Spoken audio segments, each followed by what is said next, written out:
Okay. So everyone hearing me and seeing the entry slide? Let me get a nod. Thank you, John. All right. Okay, I'm gonna start over. Good afternoon, everybody. My name is Megan Brown. I'm the Chief of the State Tribal Local Plans and Grants Division within the Cultural Resources Partnerships and Science Directorate for the National Park Service. So that's a lot of words there, but we're happy to have all of you joining us today. We look forward to having some good teaching and discussion about subgrants, which I know all of you are actively involved in and probably in the process of awarding at this time. So we're going to have a few speakers first as we go over the basics of subgrants. So that'll be covered by Madeline Kahns, Seth Stinkham, and myself. And then Marla Collum is going to talk to you about our still fairly new Paul Bruhn Historic Revitalization Grant Program, which is a subgrant program. So you can see we have a theme for the day. And then following, we hope to have a good bit of time for Q&A. We have a few good examples from Pennsylvania that's going to be shared with us. So hopefully Corey and company are ready for that. And then y'all can just open up for a discussion to talk about what kind of issues you're seeing with subgrants, what have been successes, those types of things. So I am going to turn it over to Madeline to get started. Hi, everybody. I'm going to go through the first 10 slides rather quickly. So if you have questions, maybe we can save those till the end. And we'll get started. Next slide, Megan.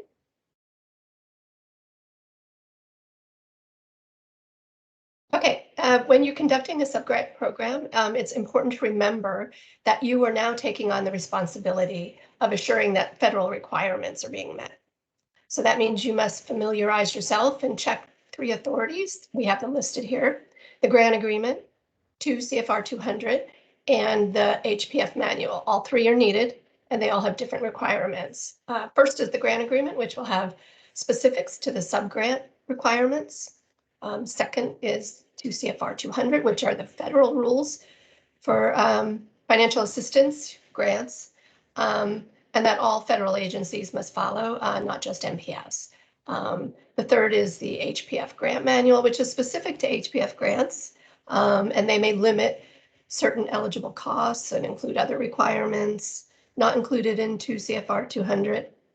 Seth will go over all of the eligible costs later in more detail. Next slide. Okay, here's a copy of the section in your grant agreement that speaks to and goes over the subgrant requirements. I'm not going to go through everything here, and we'll look at them in more detail on the next few slides. Next slide, Meg. Okay. Subgrants must be allowable, allocable, measurable, and fairly awarded. One note listed here are that salaries are allowable and salaries and operating expenses for statewide or local preservation organizations are allowable, but only when conducting activities in more than one program area, and they are quantifiable. You have to know specifically what they are. Next slide. When you're awarding, you must follow all requirements listed in the authorities that I mentioned above. You must publicly announce the award and include all the items on this list. Priorities for funding, eligible activities, amount available, processes that will be in place, final products, that all projects must meet the Secretary of Interior standards and guidelines for archaeology and historic preservation. And of course, you must follow all the OMB regulations in 2 CFR 200. And then also if an easement or a covenant is required. Next slide. When you're selecting recipients, you must evaluate them and make sure that they're fiscally responsible and can manage the financial requirements of the grant. So you will review all of these here to make sure that your subrecipient will be able to accommodate all of these financial requirements. On the next slide, we have a copy of a risk assessment that we use, and we'll show you that in a minute. But if they have an audit, like a single audit or a financial audit of some type. If they don't, then you may need to determine if they're qualified by asking them different questions about their accounting abilities that will meet these determinations listed here. Next slide. So here's our, this is a copy of the risk assessment that we use for our grantees. And like I said before, this is usually a grantee that has a single audit or some other type of financial audit that they've conducted. There is a section in here, it's not listed on this page, but we'll put that in the chat, I believe, for you to take a look at. But on page 2, there's a section about if they don't have a single audit, and you can look at that. Next slide.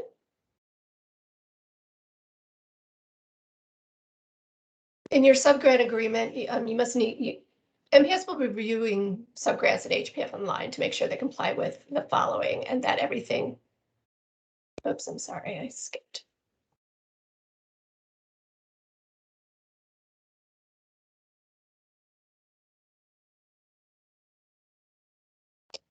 You must include a written agreement between the subgrantee and the state and tribe. You need to cite these relevant legal authorities, the ones that I've mentioned above, plus the citation of our HPF. You also must include the conditions to meet the Secretary of Interior standards and guidelines of archaeology that you must follow to CFR 200. And you should also, which is bolded here, include the MPS grant agreement as an attachment or by reference, and then a certification statement acknowledging that it's included. We also have a sample MPS checklist that also is in the chat, so you can take a look at that, and that can help you. But it should be a formal agreement. MPS will be reviewing the subgrants and HPFOnline to be sure that they comply with the following and that everything has been completed at the appropriate time. So you'll have review of the subgrants online, compliance with Secretary of Interior standards, review for compliance with NEPA. If it's an NHL, there's special requirements. Verification that the subgrant, if it's over $25,000, has been submitted to SRS, and a review of the final preservation easement if that's needed. And of course, any additional requirements for that project or program. Next slide. Depending on the subgrant program, there are 2 types of project notifications in which you will enter online. All projects will be entered online, but if it's a full review, MPS will review it in advance of it being awarded. If it's a reduced review, the project can be listed, but only NHL projects and anything that requires NEPA is reviewed in advance. At the end of the final report, it needs to be completed online, and it needs to include some of the things that are listed here, like the final budget, any of the photographs and maps, if you haven't already submitted those. So your full your report and any deliverables or publications produced, they should be submitted to NPS prior to final reporting. I know that was rather quick. We can have questions at the end. I think I'm going to turn it over to Seth now. Is that right, Megan?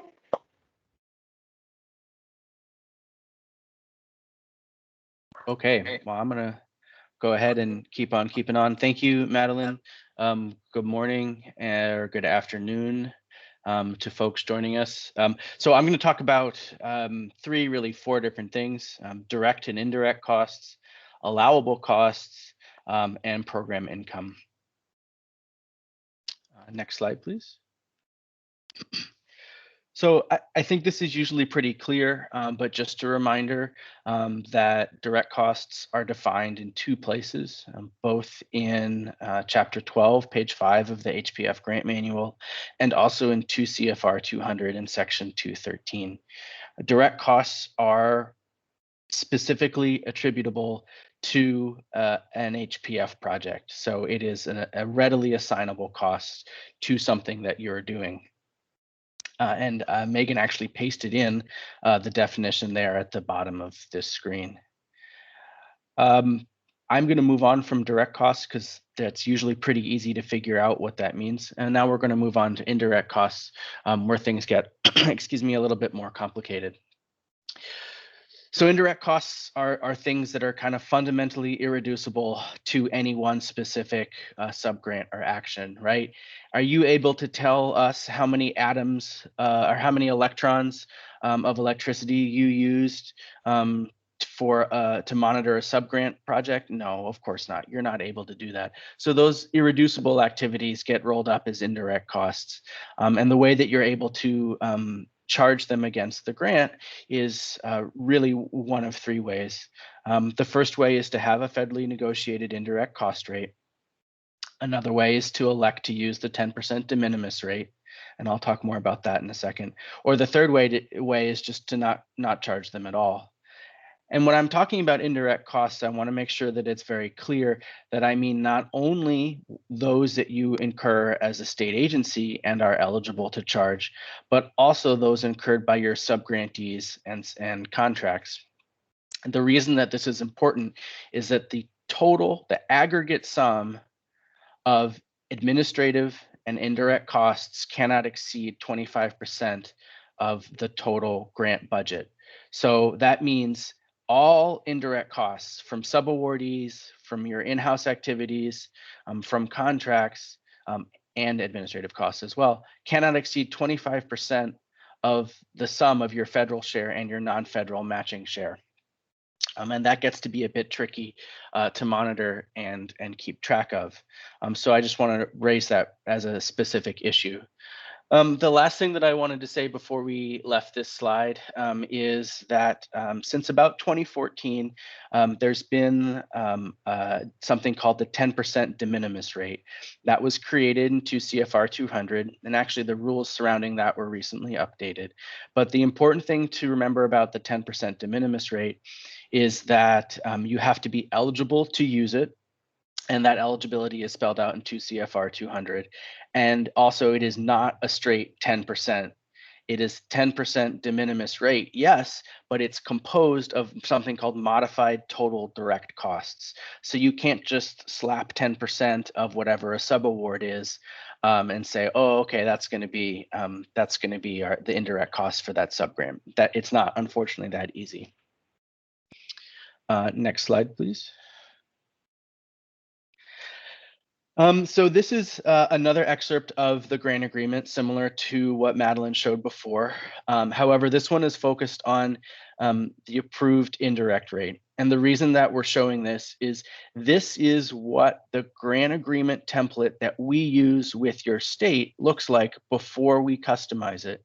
And the way that we customize it is that we're going to select one of those 4 options and put that into the grant agreement. And so we're putting this here as a way to model for you something that you might want to consider to start doing if you're not already doing it in your subgrant agreements.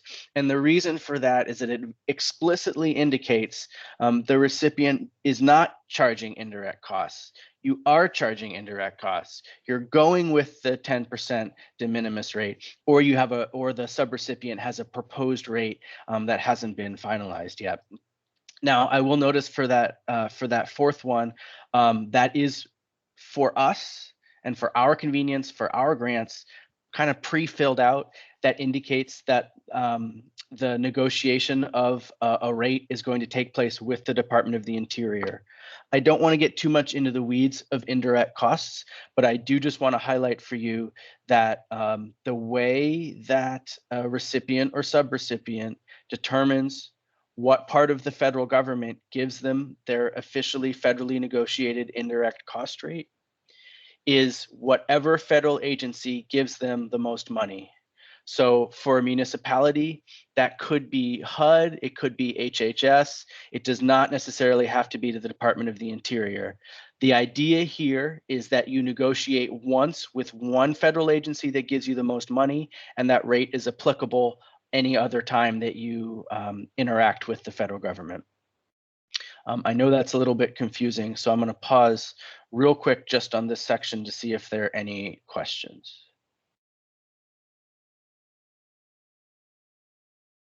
Okay, great. Thanks, Megan. Next slide, please. In order to help you and in reviewing the limitations and the requirements of the 10% de minimis indirect cost rate certification, we have prepared for our own use a checklist or kind of a certification, and you're just seeing a screenshot of the first page here. And so what that does is it goes through and it outlines what the requirements are in order to be eligible to use the de minimis rate, and then where more information about that is found. So that's going to end up in the chat.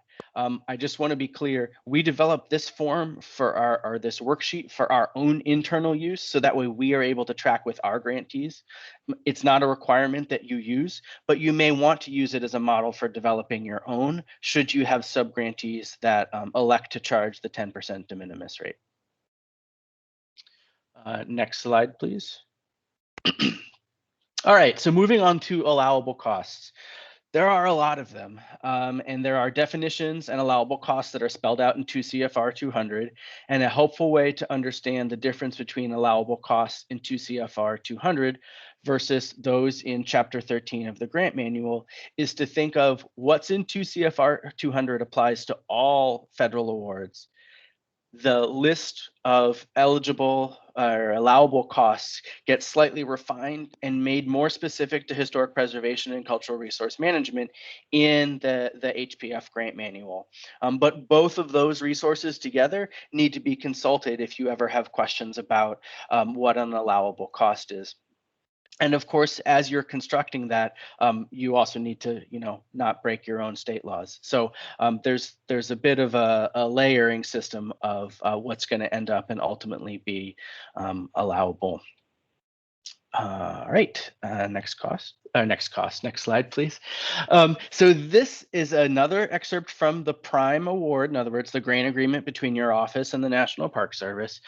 These are the core requirements from your annual grant from us. It might be helpful to think of this as the lines in which you color, but you get to pick your own crayons, right? So these are the broad things that are eligible to be charged to the grant. A lot of this will be familiar to you because this language substantially echoes the majority of the allowable program areas, just with some additional amplified information.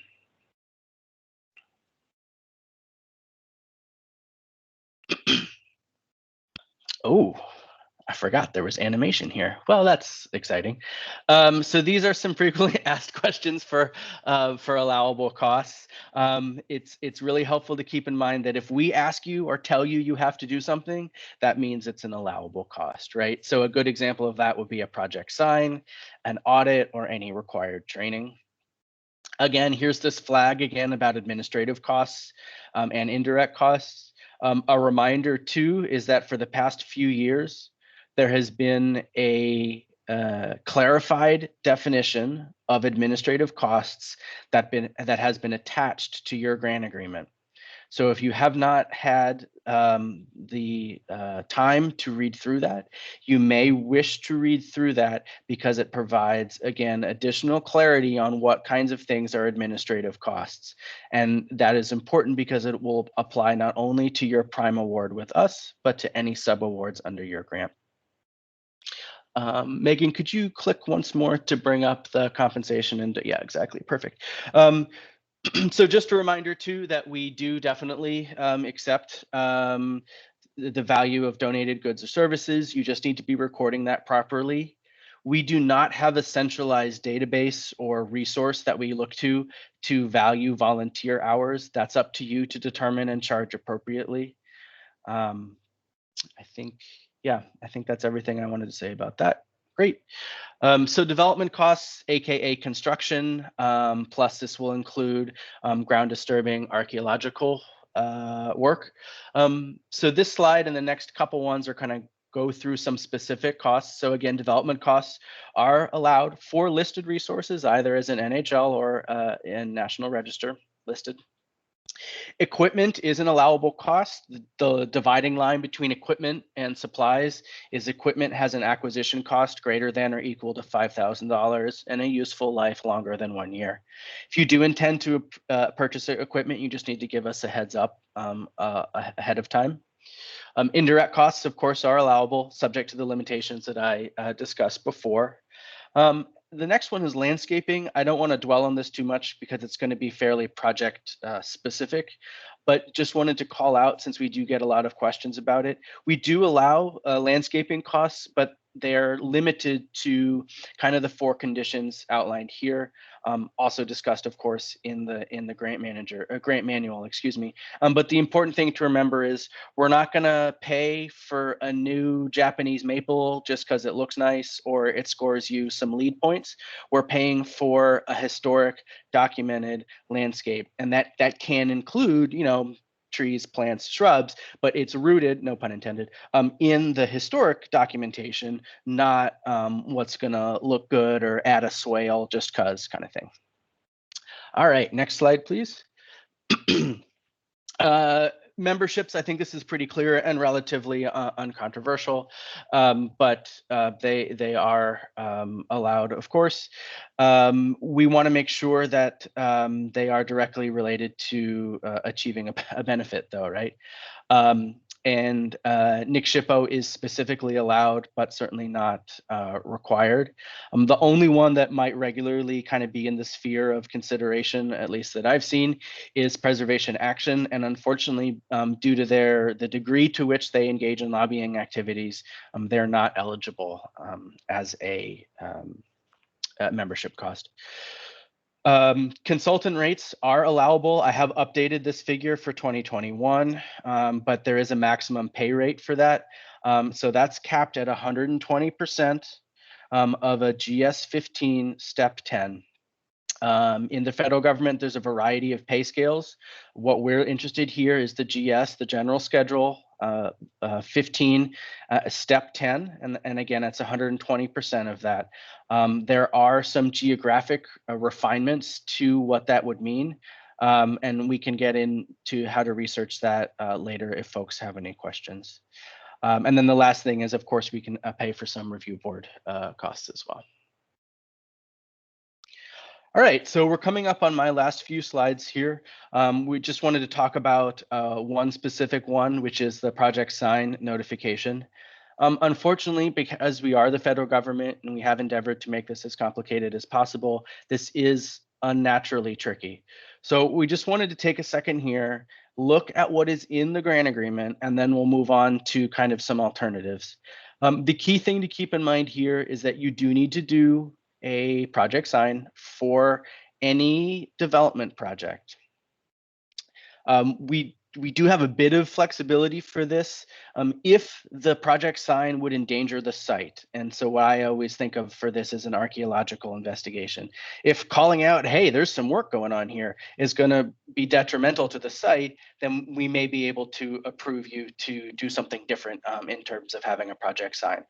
But the minimum requirements for a project sign are exactly what's in italics here, right? So at minimum, if we were to look at a project sign, we would want to see that the name of the project is being supported in part by the Historic Preservation Fund, administered by the National Park Service, Department of the Interior. That's the minimum that we would want to see. If you wouldn't mind going on to the next slide, please, Megan. We do have some alternatives, right? So if you want to use the Park Service logo, which is the arrowhead that's in the upper left-hand corner of these two examples, then you need to use one of our templates.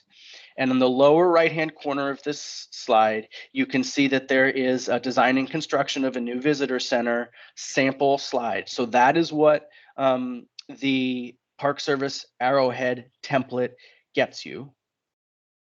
And in the background of this slide on the left-hand side, there is an illustration of the actual template itself. So it is a fillable PDF, and those blue or purple or whatever color they are boxes, that is what you would have the capacity to fill out. So you'd fill that out and only that, and you might slap a logo on there for your state agency, or maybe if you wanted to highlight some other funders, you could do that, and then you would be done.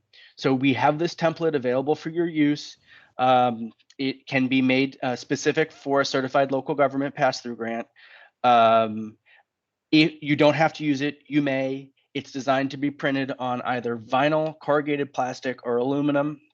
And so we just have that available to you if you would like. So I think with that, my portion is done, and I'm going to pass the CLG baton, such as it is, to Megan. Okay, thank you, Seth. Thank you, Madeline. That's great. So just to get a little more specific, since I know this is our training for state CLG coordinators, we do have some allowable costs or way of shaping subgrant agreements that are unique to CLGs, and these are spelled out in the HPF grants manual. The first one is pooling. So the idea being that one CLG is kind of operating as the speaker or the applicant for several CLGs. So and then they can pool those resources. So one CLG could come in with a subgrant application to you that says, hey, we'd like to do this project, but we want to engage with all the CLGs in the state or all the CLGs in the region, or maybe just the two that are next to us or something like that. I think we see this most often when y'all might be having a type of training come in, like NAPC's CAMP program or something like that. This enables it to still count as your 10%, right? So you're giving money to more than one CLG, technically, but really that financial agreement is only with one of them. Some states have funded circuit riders in the past, so someone that goes around the state and provides technical assistance, and that's often done in this way as well, with that pooling kind of situation. The second kind of unique thing for CLGs is the third-party administration. And basically what that enables you, the state, to do to still count the funding towards your 10%, because that's our goal, right, is to have a CLG apply for a project, either to benefit them or benefit multiple CLGs. And within their application, they designate a third party as the entity that will run the subgrant. So that might be designating NAPC as coming in and managing CAMP. It might be designating Main Street to coming in and the state Main Street or national Main Street to come in and do some training. It might be designating a statewide nonprofit to put on the preservation conference, something like this. So what it enables is you at the state office to make a direct contract with that third party, so that you're not having to have a financial responsibility with the CLG as a fiscal pass-through and then on to the third party. So streamlines things a bit. So I think a lot of you have used these, and maybe this is something for the Q&A for people to share good examples of how they've used these options, but they definitely provide some flexibility. So what is not allowable, we of course have to talk about this a little bit, and to remember that things that are not allowable, all the rules apply to your matching share too. So you can't just say, oh, well, that's match, I can do whatever I want. That's not actually the case. So the big three really are fundraising, lobbying, and then meals is one of the biggest questions that comes up. Can we pay for food? So in most cases, things like food, refreshments, that social kind of aspect that we all do enjoy when we are able to get together, and we can't now, but we will someday, is usually not something that federal funding can pay for. But 2 CFR 200 does outline specifically when you can pay for meals. And really the concept of this is that you are providing a financial benefit in lowering the costs, because by working through a meal, like a lunch, a working lunch or a working dinner or something like that, you are then shortening the lifespan of your meeting or your training and not requiring overnight stays or something like that. So you need to be showing that it's a working situation while they're eating, and that there's a benefit to doing this to shorten up the time period spent. Program income, something that some of you deal with and some of you don't. Not usually something you see too often on subgrants, but it is possible, especially if they're producing a publication or something like that. But this is the definition for income, and it's actually interesting when you read the circular, which I did last night. The circular actually encourages you to find other ways to support the projects that federal funds are paying for, and program income is one of those. So the sources we see most often for program income are fees for services that are provided, proceeds from sales. So like you've published a book, an art project, a poster, something like that, that you might be selling during the period of the grant.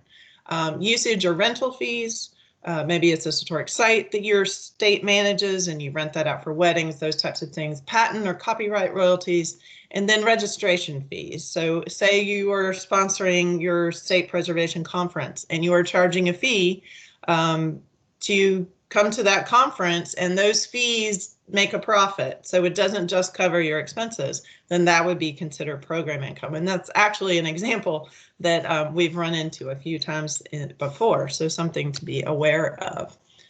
So when can you charge a fee? So you cannot charge any kind of fee for a service that's funded by the HPF appropriation. So go back to those 8 program areas that we, the federal government, give you an annual grant to help us with. So National Register, tax incentives, CLG certification, all of those types of things. Section 106 review is a big one. So those are things basically you're kind of already getting paid to do, so you can't charge a fee for it. Now you can charge a fee if you're providing an enhanced public access, even if it involves those programs. So it used to be photocopying of nominations and survey records and things like that, right? As we move toward everything digital, it's access to those really advanced computer systems and programs that you've designed, GIS data, survey data. Because you are going over and above to provide an enhanced access, that is something you can charge a fee for. Expedited services, if you're doing something much faster than you would normally in your course of business, that's something you could charge for. And then where we see a lot of fees being charged are for state preservation programs, like state tax credits, state easement programs, those types of things. Certainly you can charge fees for those, and they would be an eligible program income costs. So what do you do if you have program income? The circular outlines clearly, as does the grant manual, that these are the 3 options. One is deductive, meaning you're not going to spend as much federal money. I don't think I've ever seen that happen.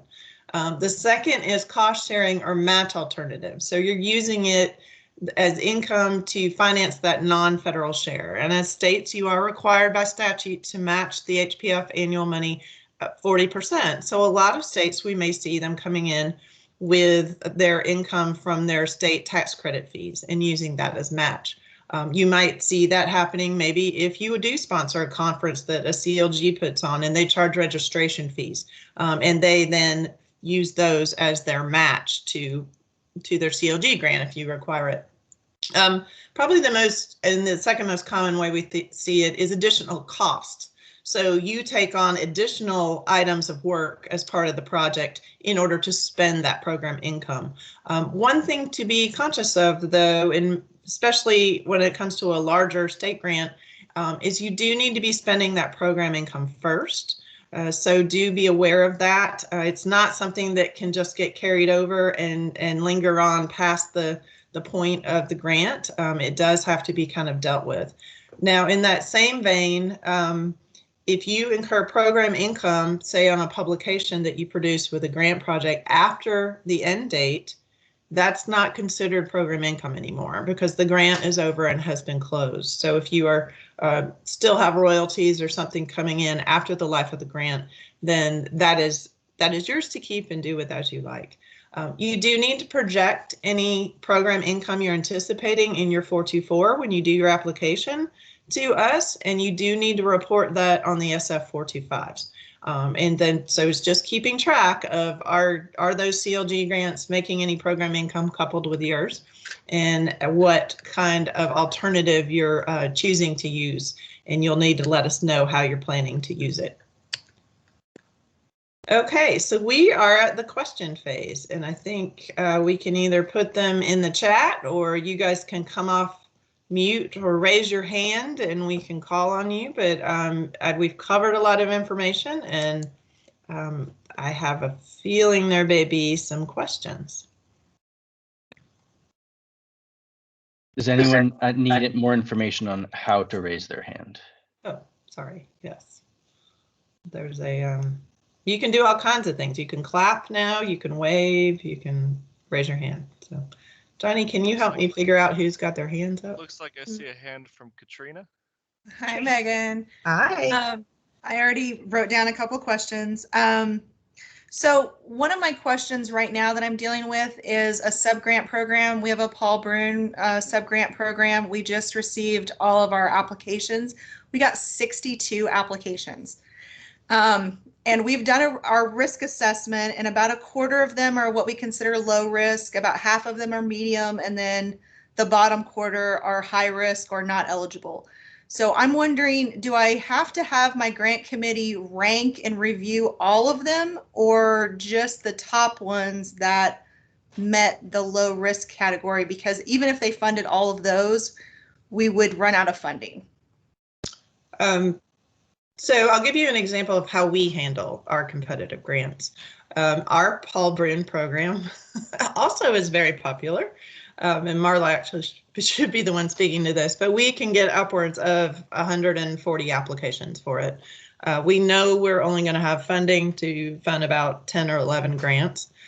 So we do a process of internal review, score those, and part of that analysis is feasibility, assessment of risk. Are they ready to have this grant? Can they manage it? Will it be successful? And then take the top range of those scores and send those to a panel to then look at them for the final. So we do, in essence, make a cut, which I think is what you're saying. Where I would be a little careful is making sure that when you're doing that risk assessment, you're not just doing it based on finances, but you're also looking at like significance of the site and those other criteria that you've established for the program. But yes, I think that's perfectly legitimate. It's called in CFR 200, it's the merit review process. And as long as it's clear to the applicants and you've given yourself the capability of doing that, then you should be fine. Okay. Mm-hmm. Did you have a second one? I did have a second one, if I can hog the Q&A for a second. My second one was about third-party administration. I caught you saying something about you do that process when it's to benefit multiple CLGs. Does it have to be to the benefit of multiple CLGs, or could it just be to the benefit of the local community to have a third party run the grant? It could be either one. So Okay. You could actually kind of combine third party and pooling if you wanted to benefit multiples and have one person come in with an application and they designated a third party, but you could also do it just for one CLG. Yes. Okay, I'm thinking we have a lot of CLGs that they just don't have the staff to to administer a grant, and so they would like to designate a nonprofit or somebody else in their department or something. So okay. Yeah. And I mean, do make sure that you as the state office feel comfortable with that third party, because they're going to become the financial agent for it, right? So that would be one thing to keep in mind. Yeah. Okay. Mm-hmm. Who's next? Looks like we have a hand from Erica. Hi there. I know I've asked this before and I don't think I ever got a clear answer. Has anyone ever actually used a CLG subgrant for a circuit rider? I believe we haven't done those for a while. We definitely used some recapture funding at one point in a couple states. I want to say Wisconsin funded a circuit rider for a while, but it has been some years since I remember that happening. But I think it's totally possible. Yes. Megan, you're absolutely correct. It was Wisconsin, and they used a circuit rider to help the CLGs prepare their annual reports and those kinds of things. Thank you, John. Mhm. Do we know if anyone in Wisconsin that was working on that is still there? That might be a little difficult. I think because their coordinator just retired recently. But if it's something, you want to run by us or we can help you with, definitely reach out to us because I think the concept we have a pretty good understanding of. Yeah. Okay, thanks, Megan. Sure.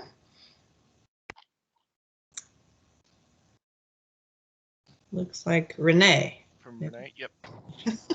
Thanks so much. I am kind of curious when determining the difference between program income and fundraising, especially the publication projects that you cited. I could see that getting into some sticky or just weird territory. Could you kind of speak to how we can be looking and making sure that our subgrantees are either documenting correctly that that's program income and not just additional fundraising? Seth, you or Madeline want to take this one? I was just thinking about that. I would say the important thing to keep in mind is that you're going to have to potentially rethink your budget on a statewide level if there is going to be program income from a subgrantee, right? And kind of think about how that's going to look at a very high level. So I guess that would be flag number one. But to address your question specifically, I think I'd have to think about it a little bit more because fundraising costs are not allowable. But if the proceeds of a walking tour brochure or a book or something are getting divided somehow between fundraising costs and program income for the grant, then oftentimes what we'll advise is that the focus or the scope of the grant itself should be the production of the publication, and that any sale of it should wait until the prime awards period of performance has ended, and then you can do whatever the heck you want. Perfect. Thank you so much for answering that.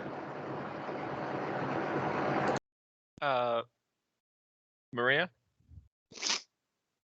Yeah, hi. I had a question about the covenants. For if a subgrantee had a covenant that was signed for a grant from the previous year for 5 years, would that covenant apply to a grant for the following year as well, or would they sign a new covenant? It can still apply, and we often see that, especially with our competitive programs. Sometimes they may have already received a covenant from one of your grants that covers them, or maybe have given a perpetual easement or something like that. So as long as the language of that agreement matches up with the minimum requirements for us, the minimum requirements for you, you certainly could use that. Often what happens is we may end up extending that existing agreement, so amending it. So if you need to add some time onto it or something, that's an option instead of starting over a whole new agreement. That's definitely what we would recommend. Okay, so if you did the amendment, would you add 5 years with the new project, or just an additional year? Kind of depends on your state policy. We've just been through this internally and have some new guidance for our project grants or competitive grants, and then we plan to start to push that to y'all as well. What we have determined is that we are going to add the full additional time because it's a whole new project. So it's kind of I would say a case by case on it, but we've had a lot of discussions about it. So if it's something you'd like to talk to us about, we're happy to do that. Thank you. Joelle? Yeah, hi. I have kind of a question along the same vein. We have a subgrant that's going to be closing out in the next couple months. And this subgrant we've had a project with in the past, and they have an easement through our State Historic Preservation Office through a separate grant that was not HPF. but the easement is for 51 years, and it exceeds the amount of the HPF easement, which would be 10 years. So what we've done in the past is do a waiver letter through our Attorney General and then submit that to you, the National Park Service, to referencing that we're waiving the 10-year easement because the current easement is over and above and beyond. So my thought is doing something like that appropriate and submitting a waiver letter where we address that it's an HPF requirement, but because there's a current easement on it, we're kind of waiving that. And I think that's an excellent example, actually. Thank you. Yeah. Thank you. Okay, maybe two more, and then we'll let Marla talk about rural. Corey, I think it's your hand. Yeah, hi. This goes back to, my question goes back to what Seth was talking about with the indirect costs and the de minimis rate.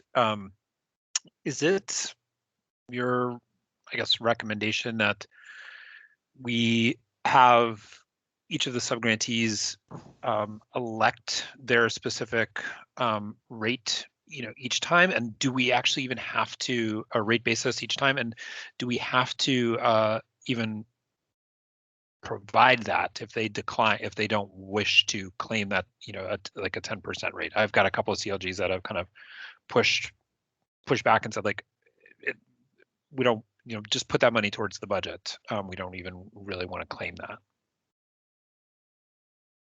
Do you want me to take this, Megan, or do you have Sure. some singular brilliance? So, Okay, great. Yeah. Thanks, Corey. So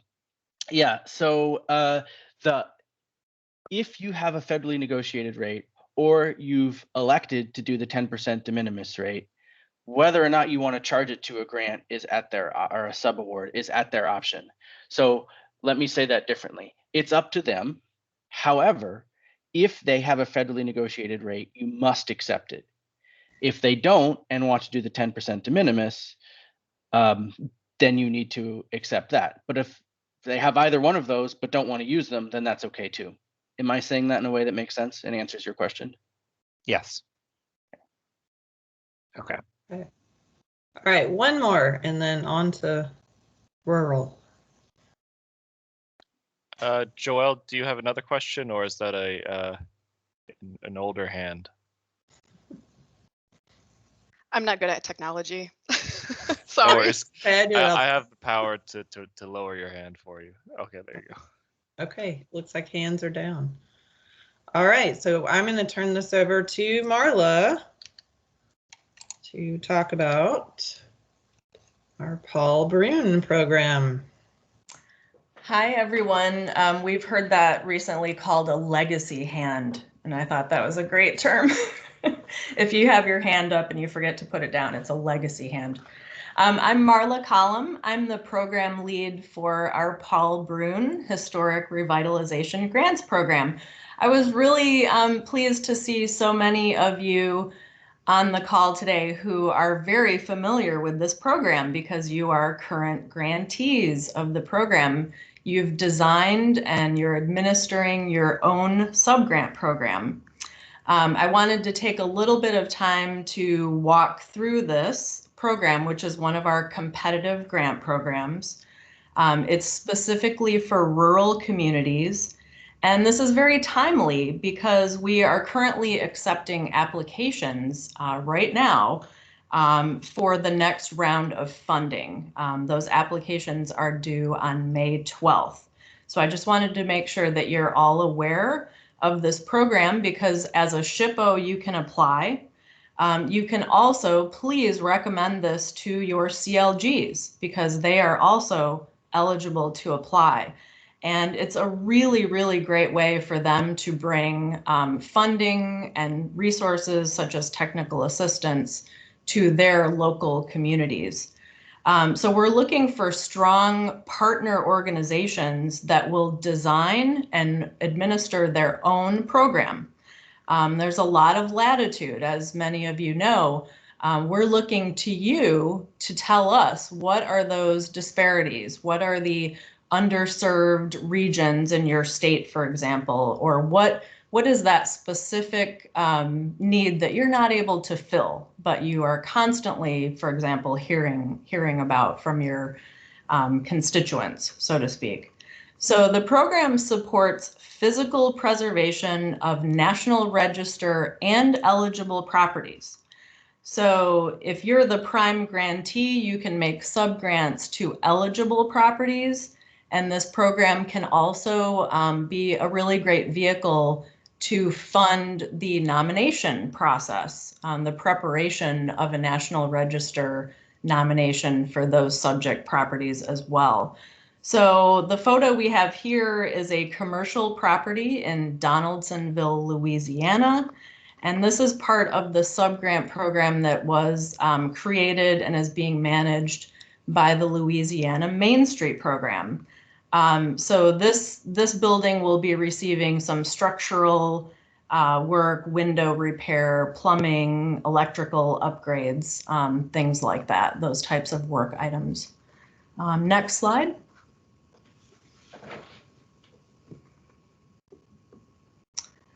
So who is eligible to apply? Many of you on the call know this. You are current grantees, but SHPOs, TIPOs, nonprofits, and CLGs are eligible applicants. So again, please spread the word. It's a great opportunity to really further preservation in local communities. So your competitively selected projects must be located within your jurisdiction. So within a particular CLG, for example, if your jurisdiction is your whole state, you can define a smaller area. Maybe there's a particular region or a group of counties, for example, that you feel are not receiving, the funding that they need, for example. So think of the program as a block grant that you in turn subgrant. The grants range from $200,000 to $750,000, and we're looking for at least 3 subgrants. It needs to be multiple projects that are being supported. The average number of subgrants that each grantee is awarding is around 7. So just to give you kind of an idea of the types of programs and their magnitude.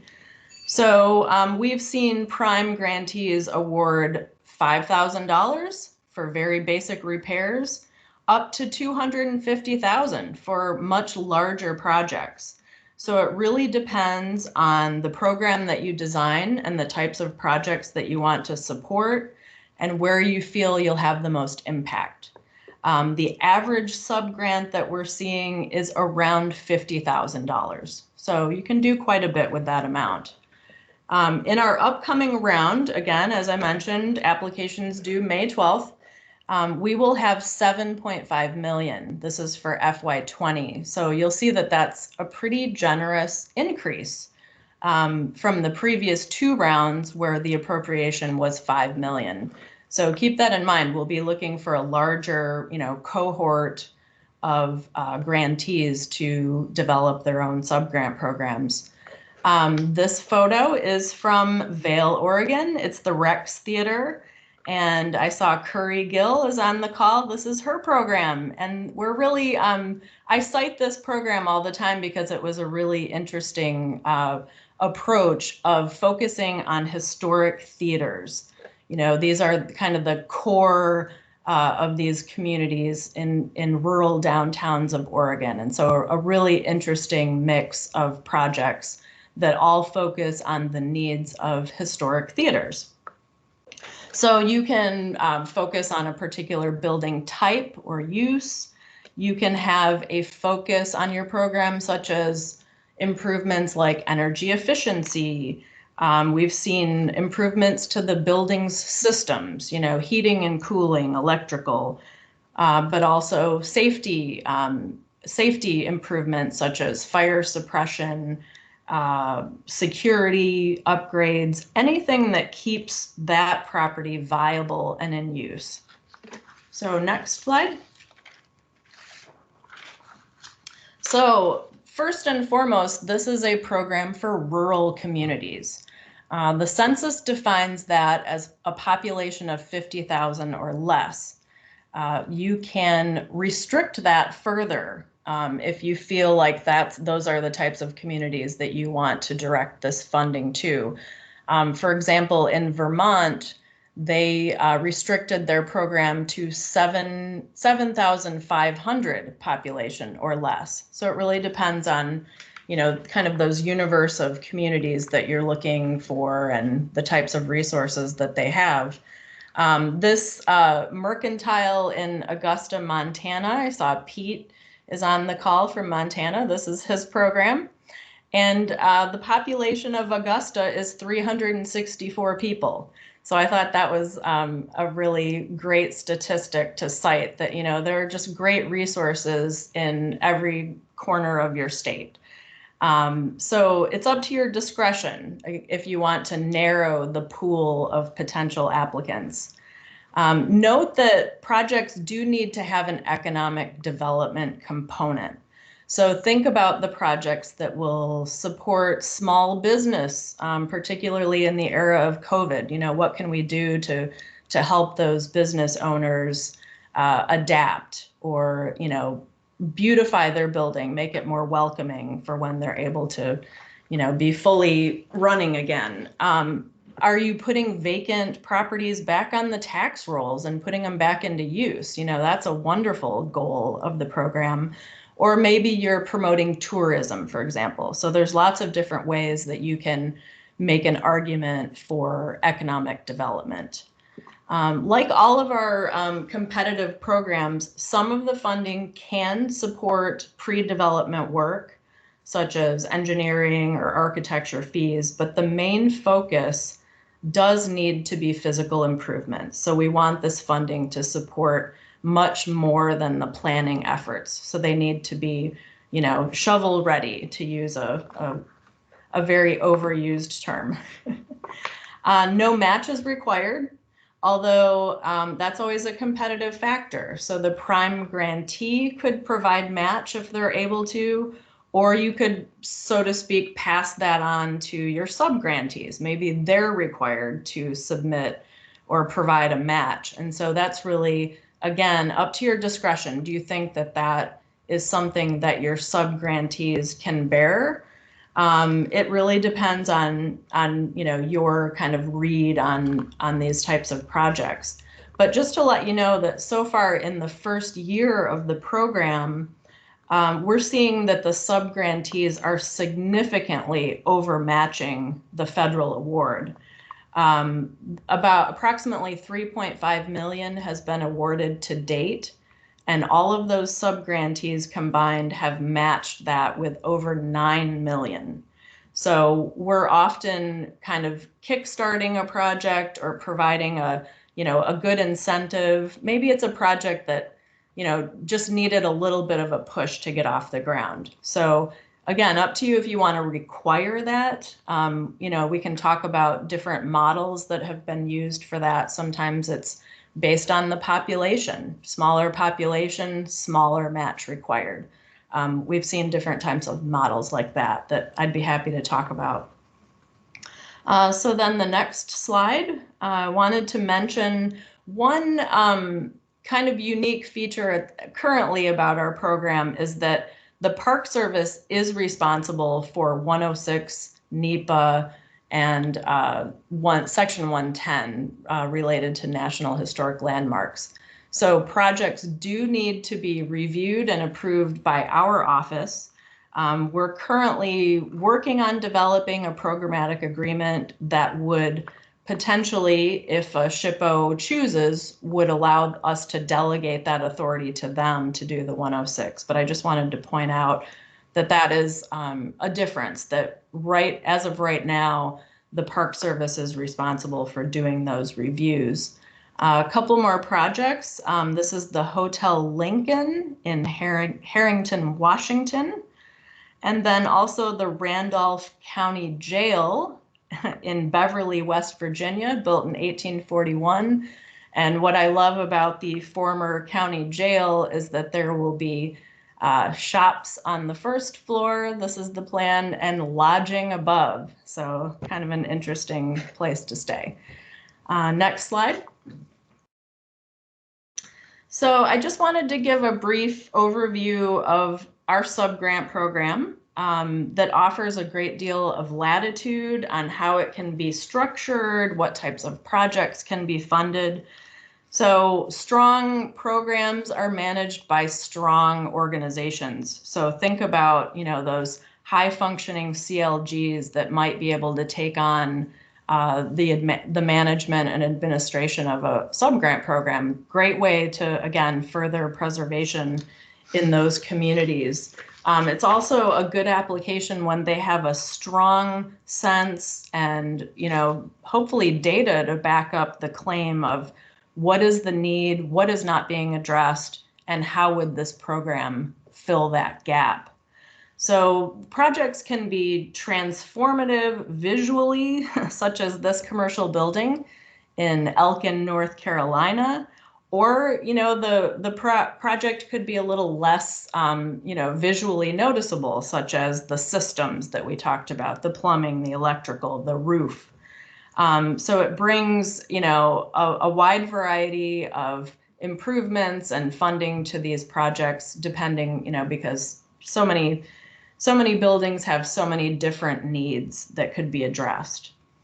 You can also bring technical assistance. This can be part of your budget. Maybe you hire a consultant, or as someone mentioned in one of the Q&A, that you could partner with a nonprofit. Maybe it's your statewide or a local organization that could then provide technical assistance. That's something that, particularly in rural communities, is maybe that expertise and experience is not something that they always have access to. And so we want to make that part of the program if you feel that's important as well. So just hope that you'll spread the word that this program's available now, but also we'll have another round of funding later this year. It's been appropriated again at $7.5 million. So applications now, and then later on this year, we're targeting kind of late fall of 2021. So I can take questions, or feel free at any point to reach out to me directly if you have any questions about the program. But I'm always happy to talk through, some ideas that you might have about what types of buildings and communities you'd like to support in your rural communities.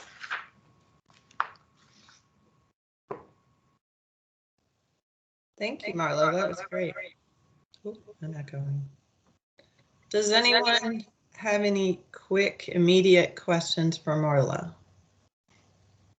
And I will highlight, if I may, just in case folks weren't looking in the chat, I've provided a link to our program, the overview fact sheet for currently available funding, a link to the Census Bureau's rural page where you'll verify something is rural, and then a link to the application on grants.gov. Thank you, Seth. Looks like we got a hand from Carla. Hi, everybody. It's Carla McWilliams from New Mexico SHPO. Thanks, Marla, and thanks, everybody.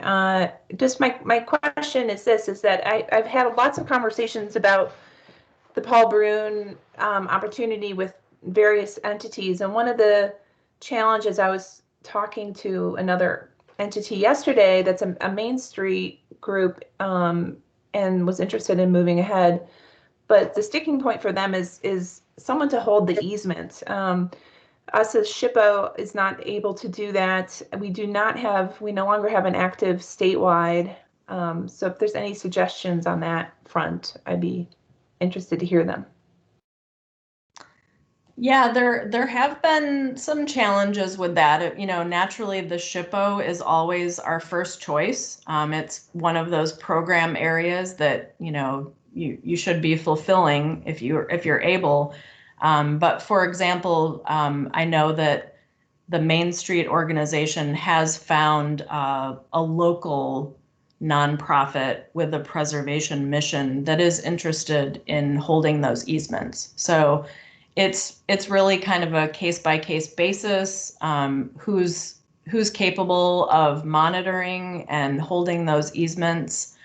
The next round of funding will be subject to our new schedule, which is considerably shorter terms of those covenants and agreements. So it will be kind of a lighter lift, if you will, for those organizations. But again, our first preference would always be the SHPO, because that's generally something that they're already doing. But it does not necessarily have to be the SHPO.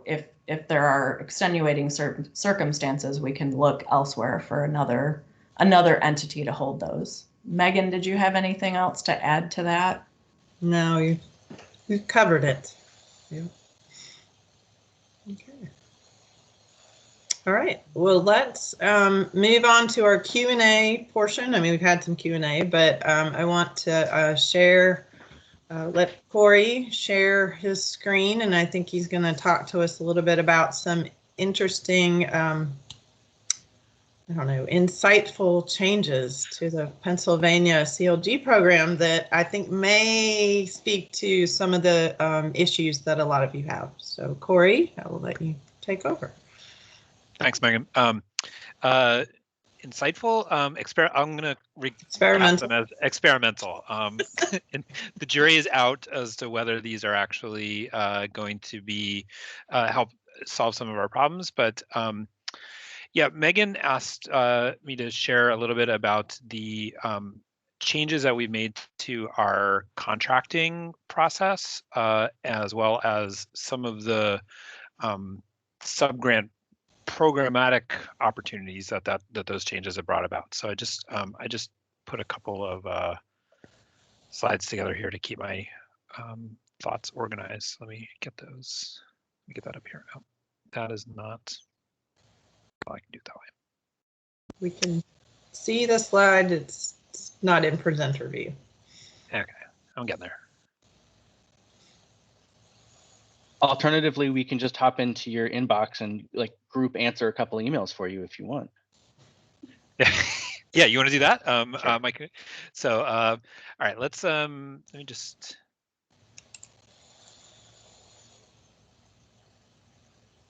Try to advance this now. Okay, so we made a change a couple of last year to a master CLG grant contract process.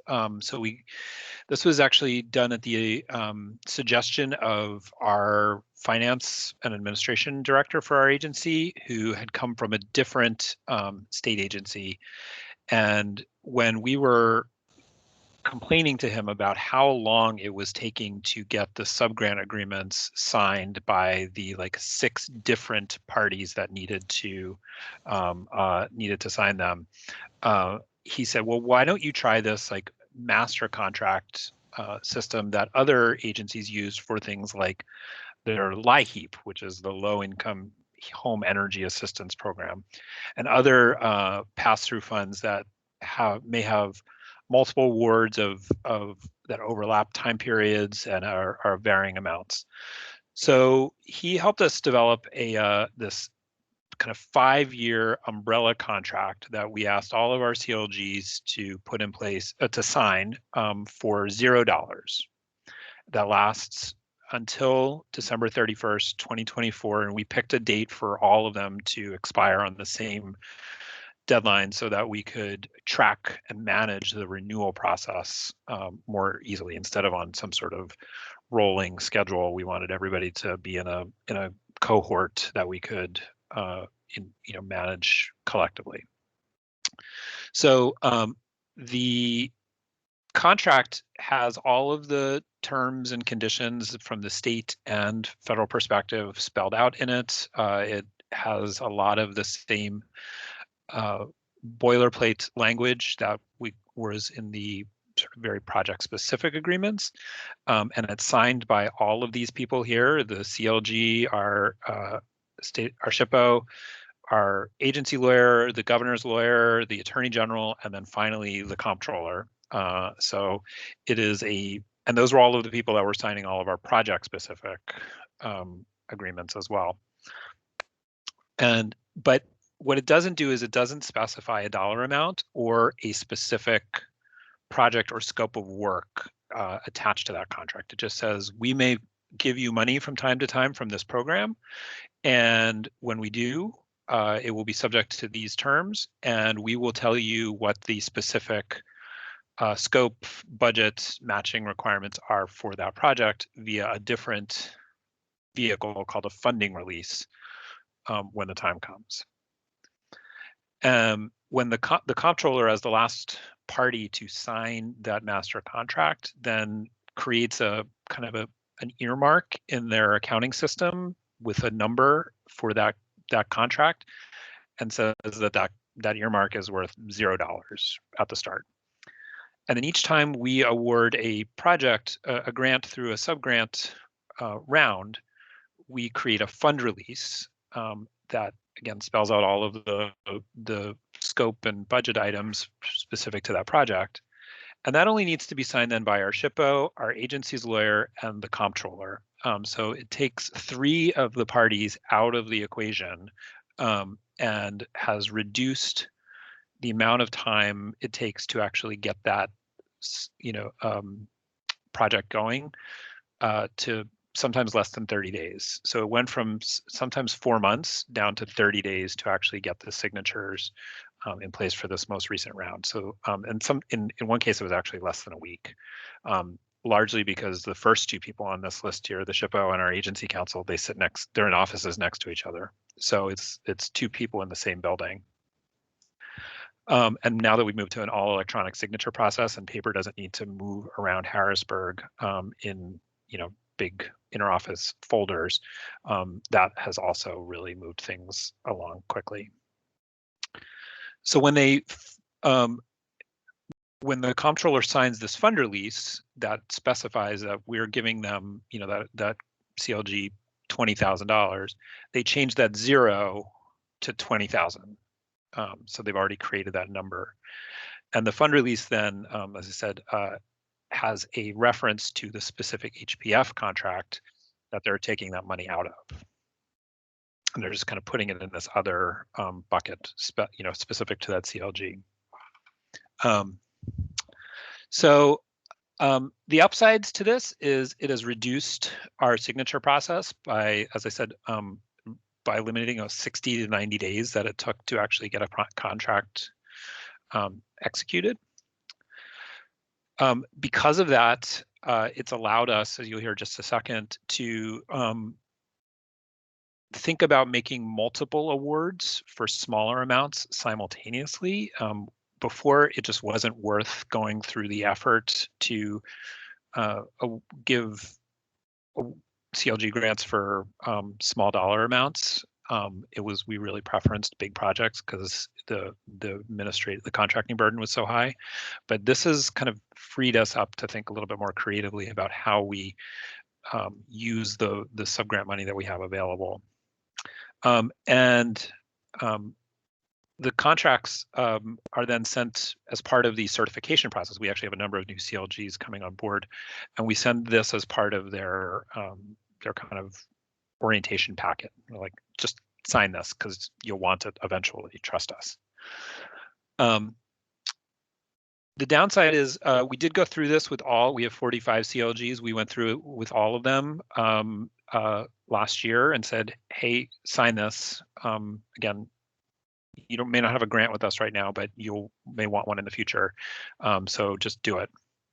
And I'd say that about 2/3 of them did.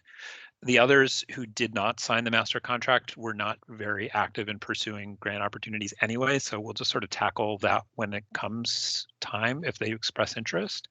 But the ones that did, it's made our lives a lot easier.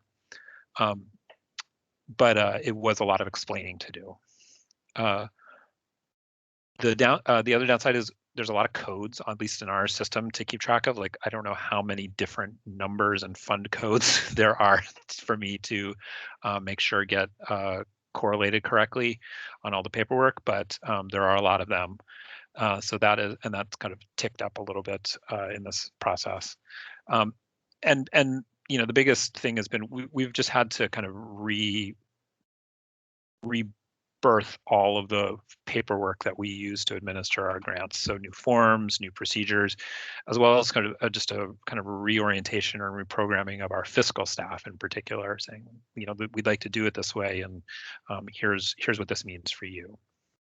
This also correlated with us taking a lot of the HPF contract administration directly into the SHPO and away from our sort of parent agency's fiscal office. So we've been sort of internalizing a lot more of the administration of the larger HPF grant at the same time. So the other thing that has allowed us to do, as I alluded to, is we could, whereas before we were just giving grants out on a single in a single round every year for what we called, just our projects. And we were, I think, like a lot of states, having a little trouble finding the quality and quantity of projects to spend all of our money on. So now that we have this sort of master contract tool in place, as part of our revised state procedures, we gave ourselves some latitude in those procedures to say we could have multiple subgrant rounds. They could have different deadlines and they could have different match requirements, and we'll specify those in the guidelines for each of those rounds. But we're not committing to a specific uniform number all the time, as long as we follow all of the other HPF manual requirements for these programs. So what we've come up with is kind of 3 buckets that we put our 10% allocation into. So we've got these project grants for the big projects up to $25,000, and we still run a single application round for that in the fall, so that by the time the HPF money is appropriated and under contract, we know what those projects are. And part of that is, and part of that process in the 2020 round that we did for the first time and have done in 21 is we kind of did not award all of the money we had available, the entire 10%. We kind of put a chunk of that aside, and we said, we'll give this out as a combination of mini grants and scholarships in sort of a subsequent round. So then we carved out this mini grant program where we said we'll fund the same kinds of things we would under project grants. And I should say, in Pennsylvania, we don't fund development or construction work. These are all non-capital planning work, planning projects, so guidelines and things like that, ordinances, plans. But we'll make the max amount is going to be lower, and we will accept rolling applications until we've spent the money that we set aside. We have crafted evaluation criteria, and we do still, make sure that all the projects are eligible and appropriate for funding, but it's more on a rolling basis at this point. And then scholarships too. We wanted to try and provide more money more regularly for training, participating in training activities. So we put that sort of allocation into the authority the authorization we send to our commissioners for approval every year when they have to approve any money that we give out to for any of our grant programs. Other quick notes here. So the mini grants, we limited those up to $7,500, and this was born partly out of the idea that we always get the calls the day after the big grant deadline saying, do you have any money for X? And or maybe it's a month later or even 6 months later. So we wanted to be more timely and responsive throughout the year as a way of hopefully not finding ourselves with money, unspent grant money and subject to recapture down the line. So we thought if we could kind of dole this out in smaller chunks when they actually need it, as opposed to forcing a lot of advanced planning that they just didn't seem to be capable of providing, that might be helpful. So here's kind of what we the way that we designed this. All of these guidelines are available on our website too. I'm happy to put that in the chat here when I'm done. But we target these mini grants for short duration things that you need to do in the next 3 to 6 months. Do you need to do kind of a quick survey? Do you need to do an engineering study? Do you need to do a feasibility study of some kind that is, you just need the money for a short period of time, but you kind of need it now, not a year from now. And then we, again, do this on a rolling basis. And then with scholarships, we did the same thing. We said, you can apply for up to $2,000 a person to send somebody somewhere. Or if you wanted to bring in a speaker, NAPC, or another organization or professional or consultant to do a training for you, we'll give you up to $5,000 per event to bring somebody to you. Or if you wanted to purchase materials or pay those membership fees like Megan was mentioning, we can do that too. Also on a rolling basis, and we take this scholarship money out of that same bigger pool that we had put aside with the money grant. So we just spend that until it's gone. And the nice part about it is if when we get one of these applications in, what we're able to do is to look at the unreimbursed or so the unspent money from any of our open HPF grants and try and trying to assign that particular application to whatever money we have available, so that we don't end up with recapture. That was sort of the whole one of the major goals of doing these experiments. So there's that. Excellent. Thank you, Corey. Does anyone have any questions for Corey about this? I think it's kind of a unique, interesting way to do this. I know we hear a lot from several of you that part of the issues are to get that kind of contracting piece through those local governments, that's getting harder and harder to do. And this might be a way to kind of handle that as, a multi-year agreement that allows you to push funds quicker, faster, stronger, all those things. Sounds like the Olympics, Megan. They're coming soon. Yeah. I have a question for Corey, but today's call is not for my benefit, so I'm happy to wait. There's one question from Lorelei, looks like. Hi. Thanks, Corey. That's really interesting. I just had a quick question about when y'all are reviewing the minis and the scholarships once a month. For us, we have a big kind of like scoring committee where we take a whole bunch of people from around our agency to look at the CLG grants. Do y'all do that for these types of grants, or is that more like CLG staff that's just reviewing those and scoring them? So far we've had one. We've had one scholarship application and one mini grant application, and our staff structure is a little, I think, different than a lot of other states. We kind of divide the CLG administration amongst like 4 people actually. So it's all 4 of us who take a look at it and review the application and make sure that it meets the criteria and the guidelines that we spelled out. I will say that for the mini grants, we really did try and pare down both the application, the amount of information we required in the application, as well as in the scoring criteria. It doesn't mean that we won't solicit the kind of scope or budget details that we need to make sure we have a good contract in place, but what we're focused on in that application process is tell us what you want to do, why you want to do it, and we're looking to make sure that have a firm sense of how you're going to do it, and then we'll kind of we'll work with you to document the details when we write up that fund release and that detailed scope. So we don't get too deep in the weeds on the a lot of the scoring criteria up in the front. I do want to make one quick note, because the one thing that I did push for in the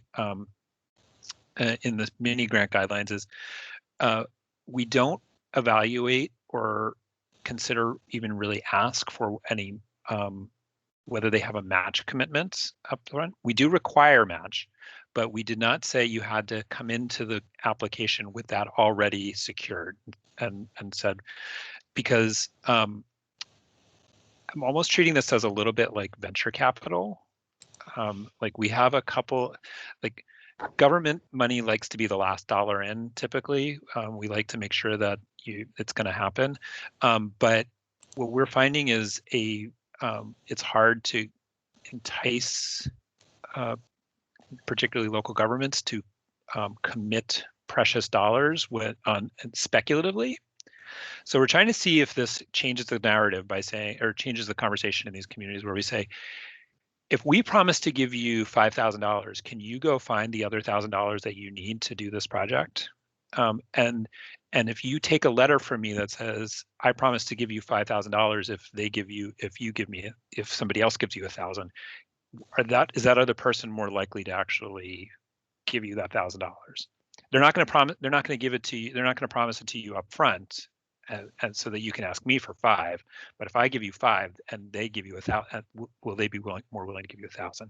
So I'm just trying to see if that sort of like changes how some of these the match conversations go in these communities, and we'll see what happens. Yeah. Thank you. Okay, we have just a couple minutes left. Nothing's going to cut off, but unfortunately I have to go to another meeting. Are there any other burning questions for each other, or ideas that you may have come up with to make your subgrant program run more fluidly? I feel like we could do a whole nother session on this probably. Anyone? Okay. Well, while you're thinking of a last question, let me just let Johnny present on our success with the Main Street scholarships that we've had.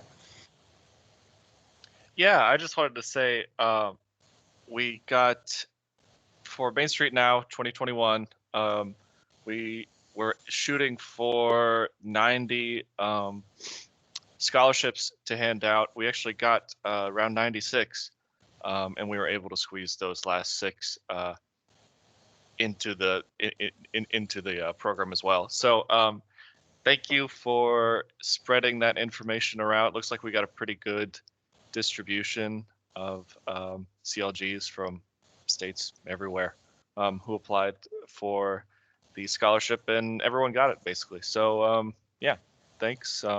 And so far, I haven't had too many issues with people using their coupon code to register without a charge on the Main Street website. So looks to be all going good.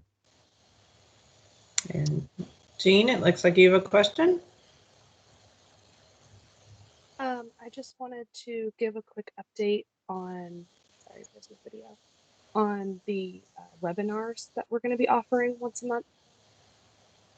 We're going to be partnering with Simpson, Grumpertz, and Hertzger, SGH Engineering, and they have really amazing webinars that they have produced, and they are willing to share with us as live webinars once a month for continuing education credits, which is really amazing. So they're going to be topics ranging from preservation maintenance and flood mitigation to material specific topics that we will be able to share with you all.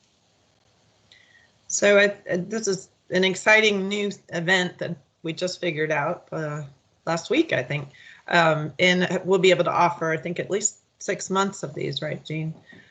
So these are fairly technical webinars. Several of our staff, and for those of you that haven't met Jean, I'm sorry, I should have introduced Jean. She is one of our technical contractors that's on staff, so she's helping review a lot of projects that you all might be involved in. So they've done some really good technical webinars on slate roofs, floods, how they affect the buildings, things like that, that we've all learned a lot from. And so Jean and Janet Wellock reached out and asked if they'd be willing to do this. So we're hoping it's something we can offer to our to you all, state coordinators and our CLGs, I think where we're going to need your help is getting to the right people in the CLGs that might need that technical training. So certainly staff, but also maybe if there's architects on the commissions or things like that. So we'll be sending out more information, but just keep that in mind. And if you have particular topics that you would like them to speak about, that you're seeing particular big issues coming up, please let us know what those are. You can put them in the chat here. You can send us an email because they're actually asking us for topics to recommend. So, so look for that coming up in addition to our quarterly trainings, which we would like to hear what topics you would like to hear for those as well that we're doing for all of y'all. So we've used our kind of in-house knowledge with Jen Welloff doing the first one and us doing the second one on subgrants. So if there's an opportunity or one of all of you have a presentation that you'd like to share with the state CLG coordinators, we are open to suggestions and volunteers. So I think that is about all we have for today. If anyone has anything else they'd like to share, it's now or never. But it was nice to see several of you, and hopefully we'll be getting back to doing this in person very soon. Megan, I would like to add that any suggestions for topics for training, send them to the Steel Pig, and that's the acronym STLPG, at mps.gov, and just put in the subject line, certified local government training suggestions. Any suggestion for these quarterly meetings, the commissions, the staff, is welcome. Thank you, David. Good reminder.